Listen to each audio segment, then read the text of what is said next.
Welcome to the AMD Radeon Duels from Florida International Superspeedway.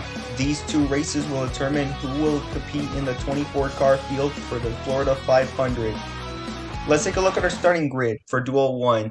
In row 1, Bubba Wheelhouse in the 23 car with JP Drive trying to race his way into the main event.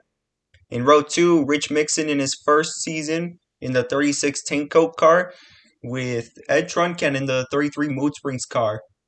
In row 3, Shane Van Gisbergen from Auckland, New Zealand making his season debut with Jimmy Cables trying to race his way in. In row 4, Lightning McQueen with Master Dragon 4000 trying to win this race because today it's his birthday. In row 5, Brandon Powercar fast during practice with Terry Cargas in the Triple Dent car. In row 6, Bobby Swift with Chase Racelot in the 9 car. And starting in row 7 are Todd Marcus coming out of retirement to race in the 123 car again, and Brian Spark in the 52 leakless car. Our weather for tonight is 68 degrees Fahrenheit with 6 mile/hour winds coming from the east with the forecast showing cloudy skies.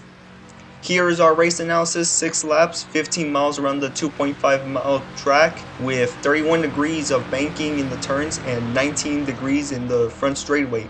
And pit road speed is 55 miles per hour.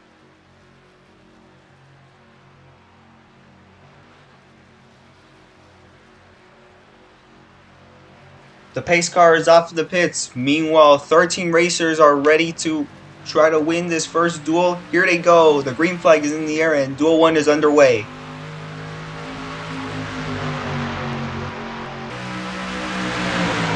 Oh, JP Drive and Bubba Wheelhouse are going for the lead already. Entering turn 1. Rich Mixon is making it 3 wide. Shane Van Gisbergen is trying to find a place to just go through. Meanwhile, he's just driving with the number 36 of Rich Mixon.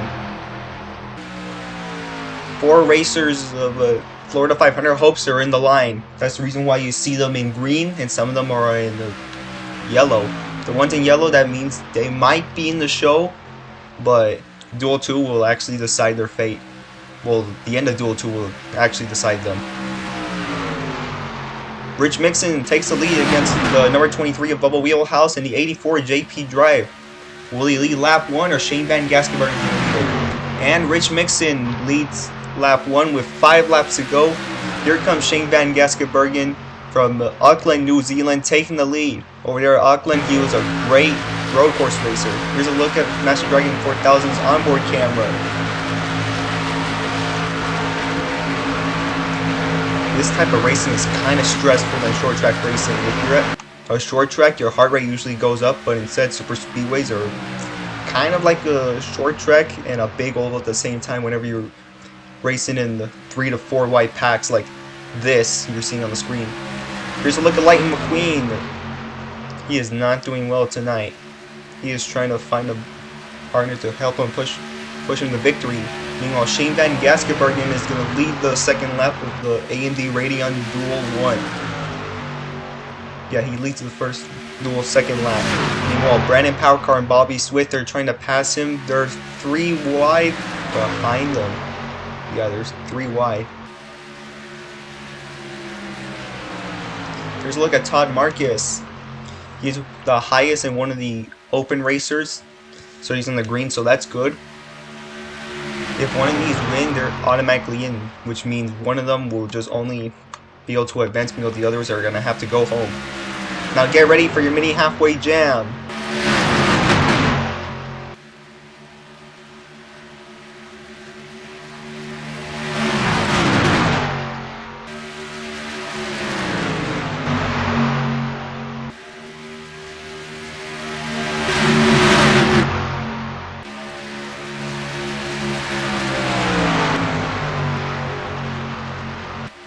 Brandon Powercar and Shane Van Gisbergen side by side for the lead with 3 laps to go here at Florida International Superspeedway. Meanwhile, Todd Marcus is trying to draft for the number 48. Brandon Powercar looking for his first race win. Last year he had a shot when H.J. Hollis was disqualified, but unfortunately he was also disqualified in number 7 and was sent all the way close to last place. Meanwhile, Todd Marcus gives Brandon Powercar some help with 2 more laps to go here at Florida, and he leads lap 4. Here we go. 5 out of 6. This type of racing is just giving me anxiety right now because the pack is just bunched up. There's a chance that a big wreck might happen or somebody could all go upside down. Here's a helicopter view with Chase Racela and the rest of the field. This is what I mean by this is just giving me anxiety right now. Wow. Bubba Wheelhouse looks like he's about to be turned by the number 69 or the 52. But he is not. Chase Racela is just loose all over the track. Will they get the white flag this time? We usually see some wrecks with 2 more laps to go. Yep, the white flag is out one more time around for Brandon Power Car. Doesn't matter if it's a caution or the checkered flag. So this means one of the 2 flags will end this race if an incident happens. Brandon Power Car leads the 88 Shane Van Gisbergen into turn 2. They're side by side for the lead. Brian Spark turns both Terry Carguess and Ed Trunk, and they both hit the inside wall. The 31 end over end, side over side. The car barrel rolls through the grass more violently, and the 33 also flips. He went through the asphalt and in the grass, and it started barrel rolling multiple times. The race will end under caution, so whoever was up in front could be the race winner. It could be Shane Van Gisbergen or the 48 of Brandon Power Car. So scoring has not been official yet. So there's a chance that Shane Van Gisbergen could win this race or Brandon Power Car. So we're going to have to wait and listen to the official's word. And it's been confirmed that, oh no, Chase Racela almost spins out and hits the inside wall. I bet it'll be less ugly than the 31 and 33. It's been confirmed. Brandon Power Car gets his first dual win here at Florida. A great job for the number 48 team for winning their first race with Brandon Power Car.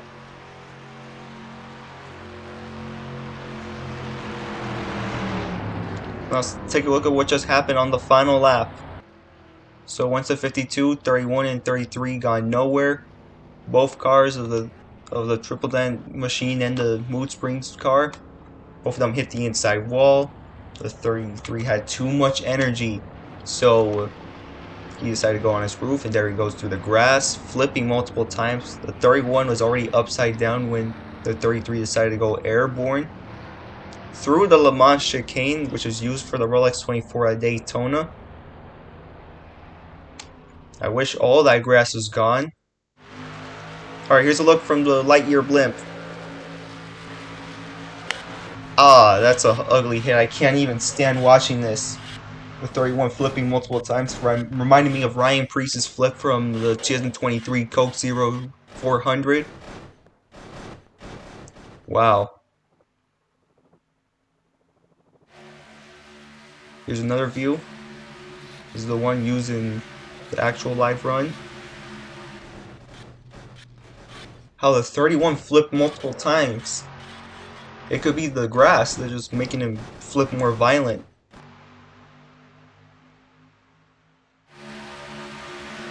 Here's another view. How the 33 flipped. He was supposed to stop, but instead the roof flaps didn't work on time, and then he decided to just spin around in the asphalt. Like Josh Berry when he flipped in the 2024 Coke Zero 400. Here are the official results. Bubba Wheelhouse is the fastest car in Duel 1 with an average speed of 195.253 miles per hour. So far, we do not have an update with Ed Truncan and Terry Carguess after a horrible crash on the back straightaway. We'll update you on that later. That concludes Duel 1, and we'll be right back in a bit for Duel 2. Welcome back to the AMD Radeon Duels from Florida International Superspeedway. We are ready to fire up the engines and drop the green flag for Duel 2. Now let's take a look at the starting grid for Duel 2. In row 1, Cruz Ramirez, the October Talladega winner, with Steel LePage, the Spring Talladega winner. Both of them are trying to win one of these short races. In row 2, J.E. McPillar, last year's champion, and Colin Bargan, the Clash winner at Bowman Gray Stadium. In row 3, H.J. Hollis, previous year's Duel 2 winner, with Punchy Wipeout, the only racer trying to race his way in this duel. In row 4, Cal Weathers and Daniel Scorvez. In row 5, Carl Reeves in his first duel race with Ryan Laney in the 12 car. In row 6, Phil Tankson, last year's Duel 1 winner, with Conrad Camber, the 2024 Florida 500 winner. And starting in row 7 is Jackson Storm, trying to find the speed he is struggling to find all week long. Our weather is the same as Duel 1 since we had that race a few minutes ago. And our race analysis is the same, 6 laps, 15 miles around the 2.5 mile track, with 31 degrees of banking in the turns and 19 degrees in the front straightaway, with the pit road speed up to 55 miles per hour.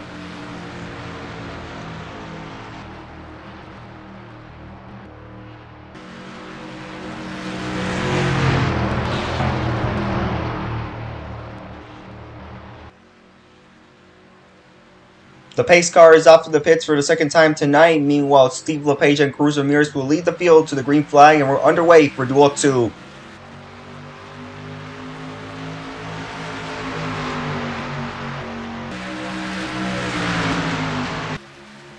Steve LePage already running away with the lead with Colin Bargain or Cruz Ramirez. Yeah, it's pretty difficult to see with this camera. Now Cruz Ramirez is going for the lead, unless she gets some help from J.D. McPillar, the previous champion. Oh, J.D. McPillar is going to make it 3 wide, but you better not go that double yellow line, otherwise that's a penalty for you. Oh, Cruz Ramirez is dropping speed. That's not good. Colin Bargain is now in second place, and Punchy Wipeout is in the green. So if he drops lower than 3rd or 4th place, he will not be able to transfer to the Florida 500. Now here comes Colin Bargain side by side against the number 34 Steve LePage for the race lead. Who's going to lead lap 1 in the second AMD Radeon Duel? And it's going to be Steve LePage leading lap 1 with 5 laps to go here at Florida International Superspeedway. Punchy Wipeout and Colin Bargain are making it 3 wide. Colin Bargain is in the lead. Punchy Wipeout wants a Duel win, and Cruz Ramirez continues to drop all the way to the back. That's not looking good for the number 51 team. Guess it's not her night. Meanwhile, Colin Bargain is in the lead, and Punchy Wipeout is trying to make a move along with Steve LePage. They're like about 2 wide.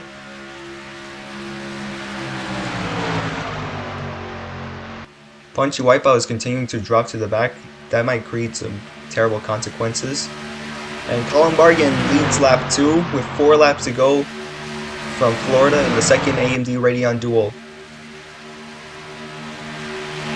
Shake Ellis is also trying to win this race because last year he won the second duel. And also he's a pretty great Superspeedway racer. They're 3 wide already. Look at this. 3 wide.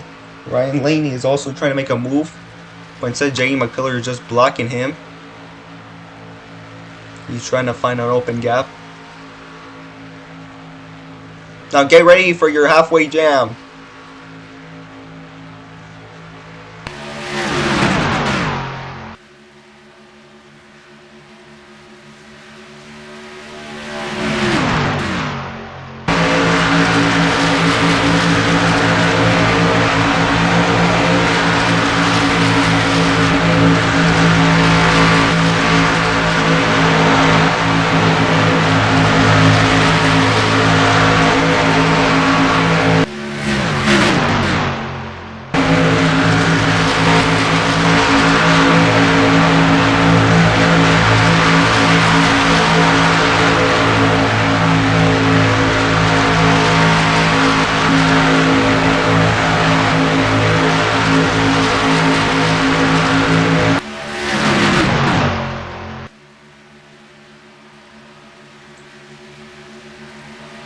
Two more laps to go in the second AMD Radeon Duel, and Colin Bargain is still leading the field. Meanwhile, Punchy Wipeout continues to drop all the way to the back, and Cruz Ramirez is all the way in dead last.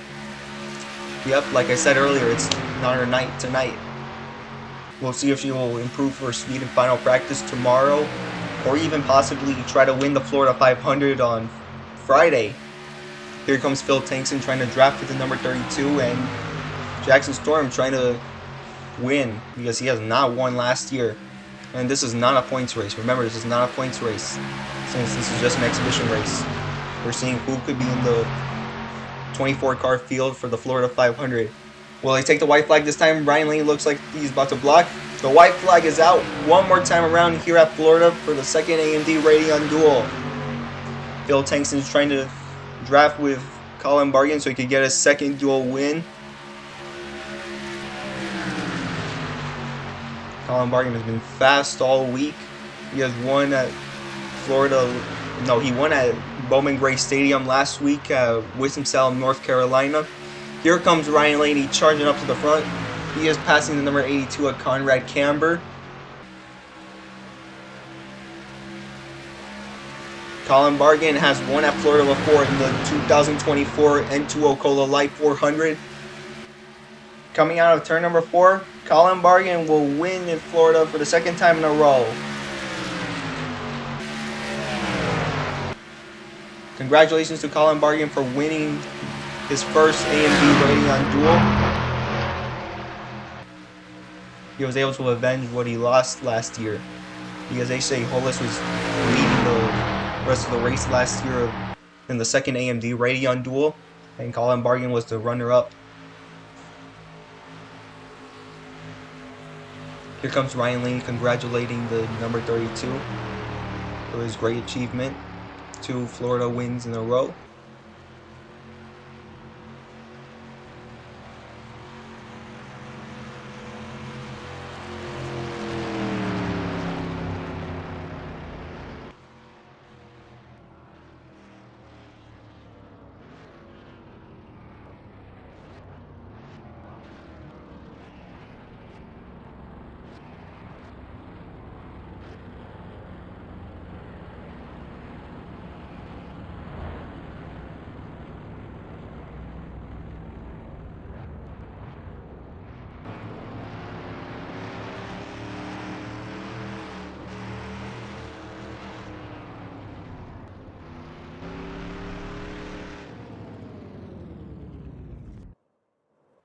Here are the official results. Punchy Wipeout is the fastest car in Duel 2 with an average speed of 194.473 miles per hour.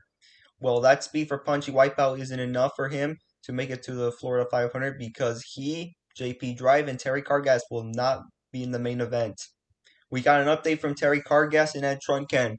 Both of them have been rushed to the nearest hospital, and it appears that both of them have sustained concussion-like symptoms, so Ed Trunken will not compete for the first 5 races of the schedule, and he'll be temporarily substituted by Doug Throttleman. And for Terry Cargas, he will also not be racing for a month.